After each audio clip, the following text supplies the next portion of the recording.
मयूरभंज भिजिट्र आउ एक नुआ भिडियो को मुझे स्वागत करुच्ची। ए भिडियो बनइबार मुख्य कारण होची मुझे रामतीर्थ जाइली तो आपण मानू कही रामतीर्थ चतुर्पार्श्वर कौन अच्छी कौन है मुझे देखी ठीक अच्छे।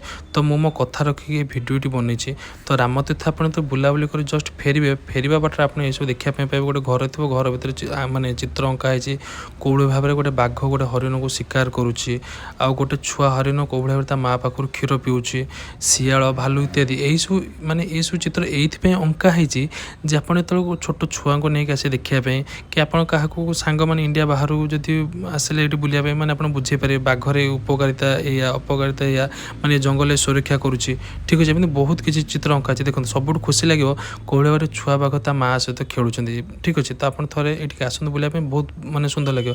आ जो छात्र छात्री जब भी ये आसे बुलाया देखूँ रामतीर्थ ये सब ग्रहों नाम लिखे से भी किसी शिखिपारे ठीक अच्छे। जो मैंने बही पाठ पढ़ले मन रहे ये सब देखिए चित्र माने बृहस्पति बुध शनि एमती बहुत माने ग्रहों नाम लिखा है ये देखले भी बुझीपारे। देखो ये गोटे बड़ भीम मूर्ति अच्छे। तो मो कह थे रामतीर्थ आसन बहुत सुंदर लगे ठीक अच्छे। आ ये गोटे झरना ये प्राकृतिक ना मैंने हाथ या छिड़ा भी फटो उठे पारे ठीक अच्छे। तो ये देखो गोटे आदिवासी कलार सब अंका है मानते कम कौन कौन करते कौन ये सब चित्रण ठीक अच्छे। तो मो कह था रामतीर्थ थे आसन बहुत भल लगे। आगे देखिए गोटे कुंभीर कटेज है कुंभीर आप देखा पाए मो कहता थे रामतीर्थ आसन आप बहुत बढ़िया लगे।